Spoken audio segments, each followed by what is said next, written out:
मालिकेच्या येणाऱ्या पुढील काही भागामध्ये आपल्याला एक जबरदस्त असा ट्विस्ट पाहायला मिळणार आहे. जी अनिका ऋषीसोबत रोमॅन्टिक मूव्ही पाहण्याचं स्वप्न पाहत होती, त्या अनिकाचं स्वप्न भंग झालेलं असतं आणि ऋषी आणि त्याचबरोबर कमळी ह्या दोघांचा मात्र त्या मूव्ही टाईमला बेधुंद असा रोमांस इथे रंगलेला आहे. आणि जेव्हा ह्या दोघांचा रोमांस रंगतो त्याच वेळेला मात्र अनिका आता इकडे जळून खाक झालेली असते.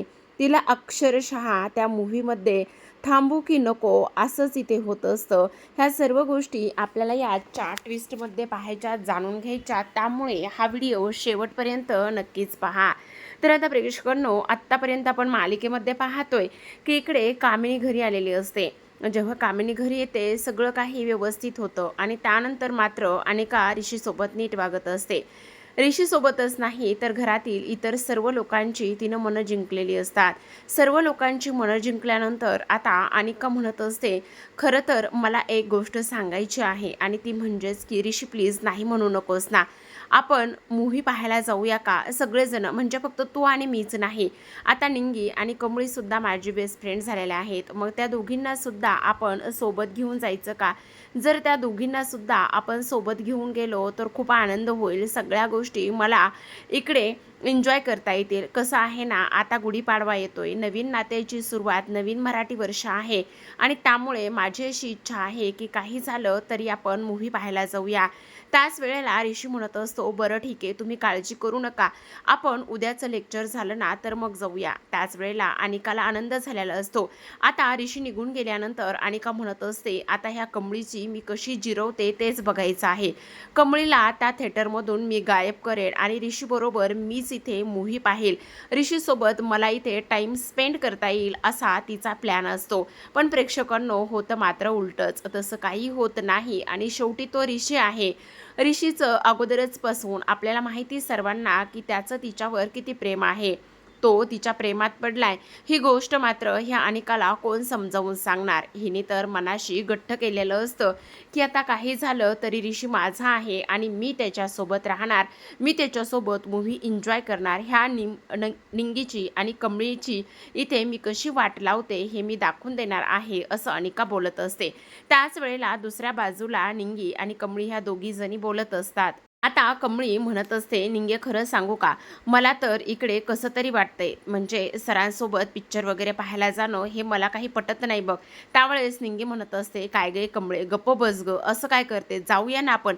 बघ ना, तेव्हा कसं राधिकाताई होत्या, प्राजू होती, त्यानंतर त्यांची मुलगी सायशा होती, हे सगळं काही होते, मग तेव्हा कसं आपण मूव्हीला गेलो होतो, मग तसंच आत्ता पण जाऊया ना, तुला एवढा काय फरक पडतोय, तू एवढी नको ना काळजी करूस, आपण जाऊया ना मूव्ही पाहण्यासाठी, असं सुद्धा ती आता इथे बोलते. आता ह्या सर्व गोष्टी बोलल्यानंतर शेवटी कमळी म्हणत असते, बरं ठीक आहे, तुझं जर असंच म्हणणं असेल ना तर मी तुझं हे म्हणणं ऐकायला तयार आहे, पण मला ना खूप टेन्शन आलंय बाबा.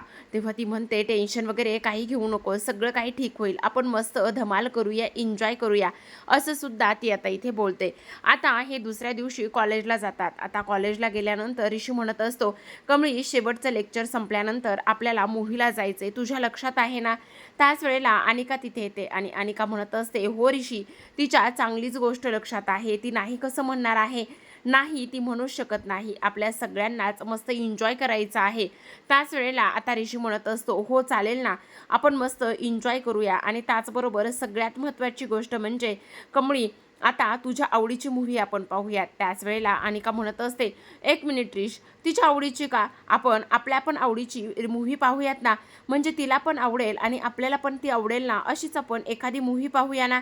त्याच वेळेला ऋषी म्हणत असतो, बरं ठीक आहे अनिका, तू नको काळजी करू, तुझ्या पण आवडीची मूव्ही पाहूयात, म्हणजे सगळ्यांना आवडेल असाच मूव्ही आपण एन्जॉय करूया, पाहूया, असं सुद्धा आता इकडे तो बोलू लागतो. त्याच वेळेला आता इकडे अनिका म्हणत असते, काही जरी झालं ना ऋषी, तू आत्ता जरी ह्या कमळी निंगी बरोबर इथे मूव्ही पाहायचं स्वप्न पाहत असलास ना तरीसुद्धा ते स्वप्न मात्र मी पूर्ण होऊ देणार नाही, काही झालं तरी तुझ्यासोबत मूव्ही तर मीच पाहणार आहे. तर आता इकडे कमळी राहिलेल्या नोट्स इथे रीड करत असते. आणि राहिलेल्या नोट्स रीड करत असताना आपण पाहतो की ऋषी तिच्या बाजूला येऊन बसलेला असतो आणि एकटक ऋषी तिच्याकडे पाहतच असतो आणि एकटक पाहत असताना आता इकडे कमळीचं मात्र त्याच्याकडे लक्षच नसतं, पण ऋषी मात्र अगदीच तिच्याकडे निरखून पाहत असतो. ती बिचारी तिच्या अभ्यासामध्ये गर्क झालेली असते. तिचं ऋषीकडे लक्ष सुद्धा नसतं, पण ऋषी मात्र अक्षरशः इथे प्रेमात पडून एकटक तिच्याकडे पाहतो आणि त्याच वेळेला इथे अनिका आणि तिच्या मैत्रिणी ह्या दूर उभा राहून हे सगळं काही पाहतात. आता अनिकाच्या मैत्रिणी अनिकाला म्हणत असतात, अगं अनिका, काय चाललंय समोर? तू तर ऋषीच्या प्रेमाचे गोडवे गातेस, ऋषीवर तुझं प्रेम आहे असं म्हणतेस, आणि हे प्रेम आहे का ऋषीवर तुझं? अगं तू वेडी आहेस का? बघ तो काय करतोय. तो तर कमळीच्या प्रेमात पूर्ण बुडाला आहे आणि आज तर तुम्ही लोक इथे मूव्हीला सुद्धा जाणार आहात. मग हे कसलं प्रेम आहे? ह्या सगळ्या गोष्टी काय आहेत? त्याच वेळेला आता इकडे अनिका म्हणत असते, आता बघच मी काय करते ते. तिथे गेल्यानंतर काही जरी झालं ना तरी सुद्धा इकडे सगळ्यात महत्त्वाची गोष्ट मी इथे करणार आहे, आणि ती म्हणजेच की ऋषी आणि त्याचबरोबर इकडे ह्या कमळीला दोघांना मी एकत्र अजिबात येऊ देणार नाही, असं सुद्धा आता इकडे ती बोलत असते. त्याच वेळेला तिचे मित्र आणि मैत्रिणी म्हणत असतात, पण नेमकं तू काय करणार आहेस? तेव्हा निंगी म्हणत असते, जस्ट वेट अँड वॉच. आता बघच मी काय करते ते. नाही या दोघांना वेगळं केलं तर नावाची अनिका महाजन लावणार नाही, असं म्हणून आता कमळीचा अभ्यास झालेला असतो आणि कमळीचा अभ्यास झाल्यानंतर आता आपण पाहतो की इकडे ती म्हणत असते, बरं चला आता आपल्याला इकडे मूव्हीला जायचं आहे ना, तर मग चला आपण लवकरात लवकर इकडे मूव्हीसाठी जाणार आहोत.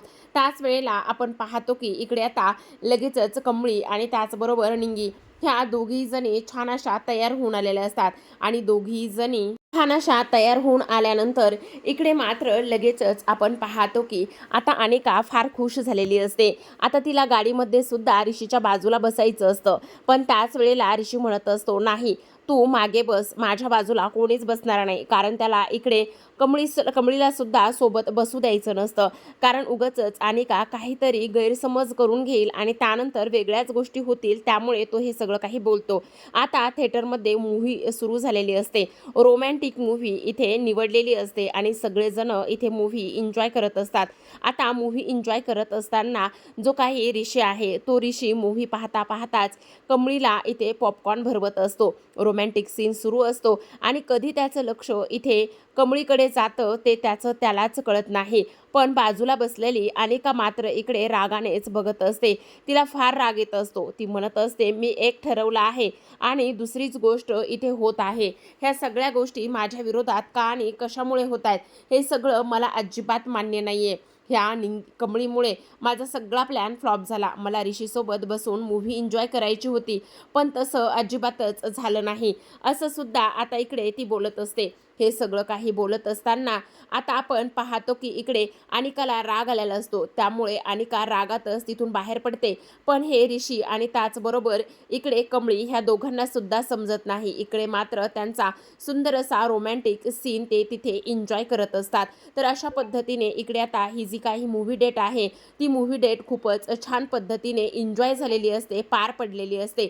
तर आता प्रेक्षकांनो, अशाच नवनवीन मालिकाचे अपडेट्स आणि ट्विस्ट जाणून घ्यायचे असतील, पाहायचे असतील तर नक्की चॅनलला सबस्क्राईब करा. भेटूयात पुन्हा एका अशाच नवीन ट्विस्ट सोबत. तोपर्यंत पाहत राहा कमळी.